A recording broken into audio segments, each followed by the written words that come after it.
Hola a todos, mi nombre es Stephanie Molina y en esta oportunidad hablaremos sobre el diagrama de decisión de RCM o mantenimiento centrado en la confiabilidad.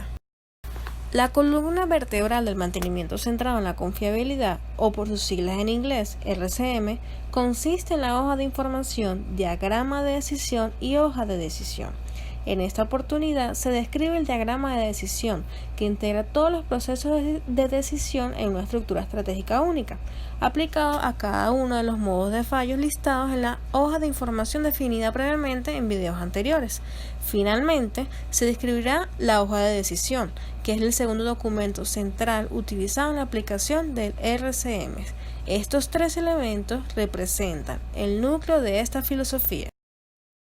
Este diagrama es el elemento unificador de toma de decisiones, analizando para cada elemento de la instalación sus modos de fallo. Está dividido en 4 módulos interconectados entre sí, en los que mediante una serie de preguntas se avanza por el diagrama hasta llegar a una decisión final, que en cada caso es única. El conocimiento del funcionamiento de este diagrama es básico en la implantación de un análisis RCM y su manejo debe estar tutelado por el facilitador. Los módulos que dividen el diagrama son consecuencias de la falla oculta, consecuencias para la seguridad del medio ambiente, consecuencias operacionales y consecuencias no operacionales. Este diagrama fue diseñado con preguntas que permiten indagar y decidir si existe un fallo potencial y la manera de corregirlo. Muy bien, ahora hablaremos sobre la hoja de decisión.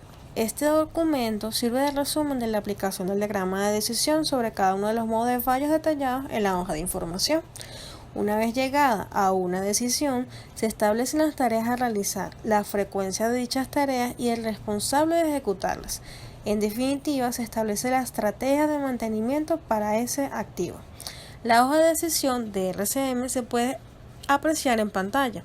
En este capítulo o en este video se explica cómo la hoja de decisión permite asentar y en función de dicha respuesta registrar qué mantenimiento de rutina, si lo hay, será realizado, con qué frecuencia será realizado y quién lo hará, qué fallas son lo suficientemente serias como para justificar el rediseño y en casos en los que se toma la decisión deliberada de dejar que los fallos ocurran.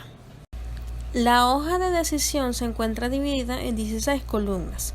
Las columnas F, FF y FM identifican el modo de falla que se analiza en esa línea.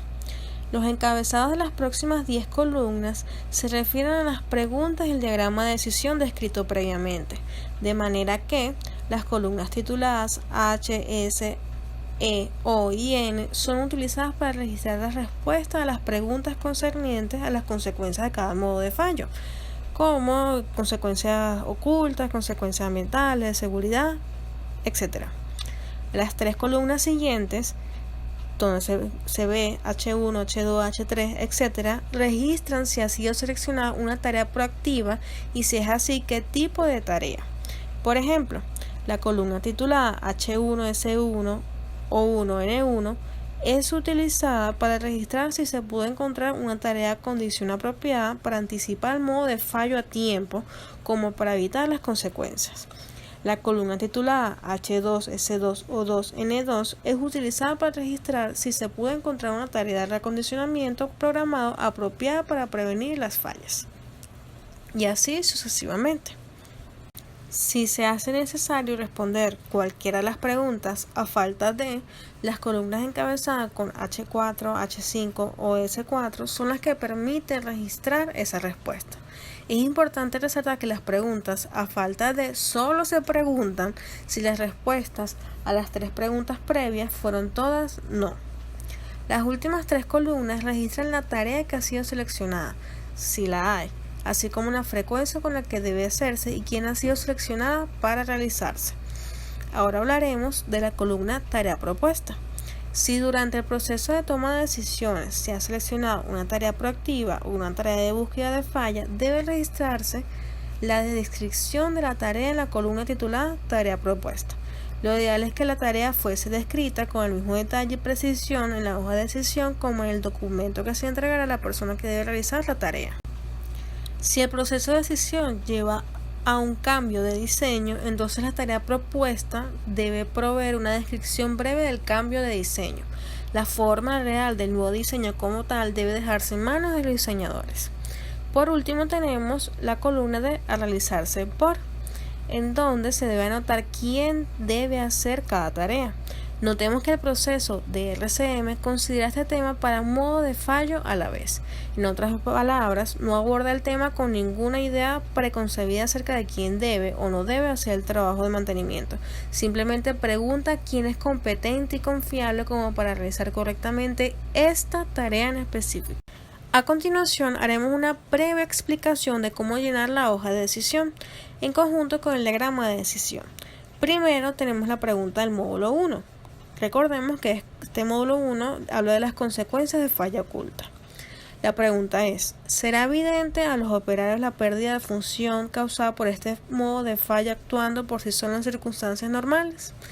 En el caso que la respuesta a esta pregunta sea no, se escribe la letra N en la columna H y se debe ir a la pregunta H1.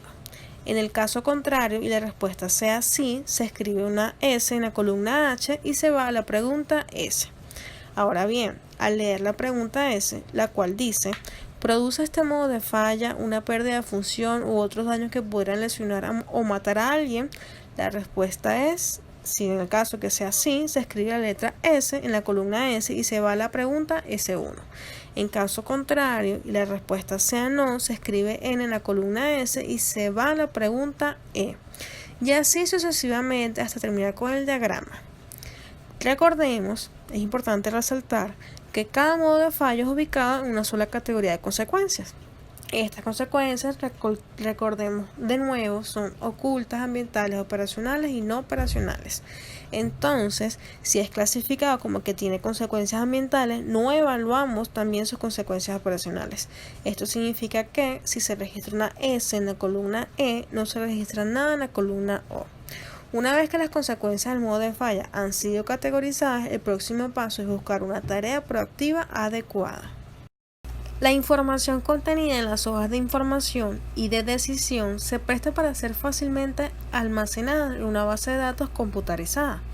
De hecho, si se analiza una cantidad considerable de activos, es casi esencial e imprescindible utilizar una computadora. También puede utilizarse para generar listados de tareas por frecuencia y por especialidad, así como para generar otros tipos de informes. Finalmente, el almacenar el análisis en una base de datos hace que la revisión, perfeccionamiento y actualización de los análisis ante la toma de conocimientos de nuevos datos y o cambios de contexto sea infinitamente más fácil.